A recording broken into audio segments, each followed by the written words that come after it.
Alex will provide leadership for the 135th Rose Parade and the 110th Rose Bowl game. Professionally, he is an attorney with the law offices of Alex Aghajanian in Pasadena. Attended our PUSD schools, went to PCC, on to law school, and now practice as an attorney. The main reason was because California did not allow any parents in the stadium for any of those games. And did Victor Gordo know that? I'm sure he did. Oh. Well, COVID was the reason why Exactly. nobody was allowed in the stadium. Right. Yeah.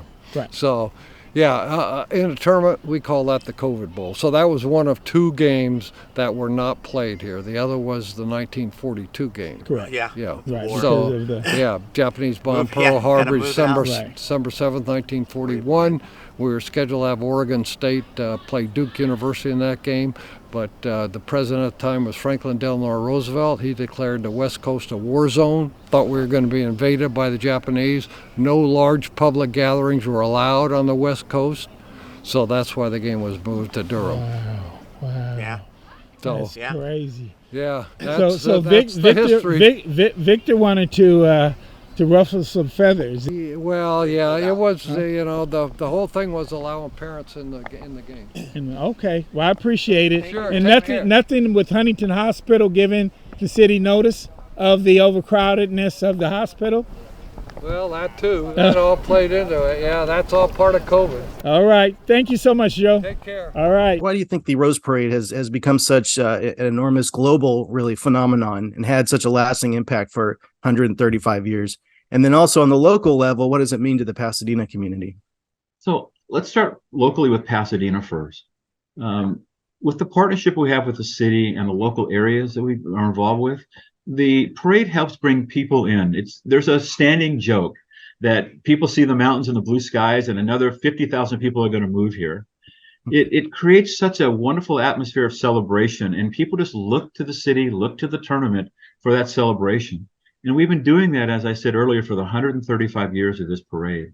And what it does is put this really wonderful spotlight on the city, on the tournament, and the people that are in this area. And people enjoy that celebration. People want to tune into that celebration. People want to have some fun with it. Bring people together. We unify people. That's what this year's theme is about, to unify people, bring people together, and enjoy, the music this year. And I think that's why the parade has grown the way it is. Because yes, we're traditional, we have a lot of family values, but people can depend on the fact that there's this wonderful celebration coming from Pasadena that they can tune into and enjoy.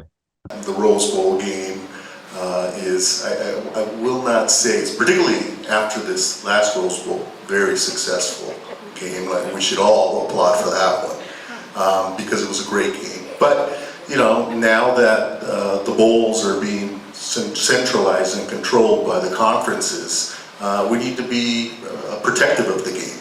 And I did stand up when the Tournament of Roses said we're moving the game to Texas. I said, no, this game belongs to the people of Pasadena. And it does. Now, they interpreted what I said a little bit differently. We ended up in litigation, but the city prevailed, and we got our attorney's fees. Unthinkable? That was right after COVID, I think. Wasn't Right, it? that was Yeah. COVID. Yeah. Okay. He raised the issue with the tournament when they Yeah. took the game to Texas. Well, yeah, the full story on that was they were playing football in stadiums in California, but with no crowds. Gavin Newsom did not allow any crowds. So Cal, SC, UCLA all played their games in the stadium, but with no fans. We were scheduled to be a college football playoff game that year. Notre Dame was to play Alabama. However, the College Football Playoff Committee said, no, we want to allow parents in the stadium because this is a once-in-a-lifetime opportunity. Other states did allow that, but California did not. So we went to California, asked them for a bye to do that. They didn't. He wouldn't allow it. Wow. So So that's why the College Football Playoff Committee said, okay, if you're not going to allow it, then we'll move the game to Texas, which did allow parents in the stadium. So that's, and then there was a lot of political stuff. There was some money exchange, and it was allowed to be called the Rose Bowl in Texas. Wow. So that's the full story.